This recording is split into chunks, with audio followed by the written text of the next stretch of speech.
nu aveam de gând să plecăm nicăieri, dar a fost un șut în fund. Găsisem biletele, dar nu le achitasem încă. V-am sunat, am discutat, am stabilit și am luat și biletele tot în seara aia și a doua zi ne-am făcut bagajul să venim aici. E primul vostru zbor? Puțin obositor. Am dormit, dar mai în fund, așa, mai epurește. Dar după am ajuns și am uitat deja de tot. Este prima noastră vacanță mai lungă și am vrut să vedem dacă ne acomodăm. Dar totul este super.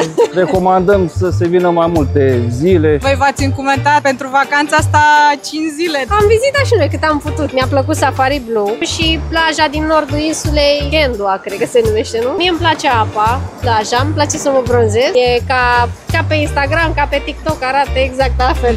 Cum v-ați descurcat la cazare? Că voi ați avut regim self-catering. Foarte ușor, am mers prin sat, am găsit roșii, cartofi, ulei, tot ce ne-a trebuit. Am fost ca la supermarket, dar fiecare stand era cât un magazin. Foarte de treabă oamenii, ne-am integrat foarte repede, foarte ușor să ne descurcăm. Pentru noi care nu prea am fost ieșiți, a fost foarte simplu. Oamenii sunt foarte primitori. Sunt foarte ok, da, nu sunt agresivi. Nu este periculos, nu ne-am simțit în pericol în nicio clipă. E o experiență plăcută și recomandăm să vină pe cont propriu. Poți să vezi mai multe chestii și să simți vibe-ul Zanzibar, că până la urmă pentru asta vii să cunoști locul și oamenii. Adică să nu stai în resort. Mai veniți? Cum să nu?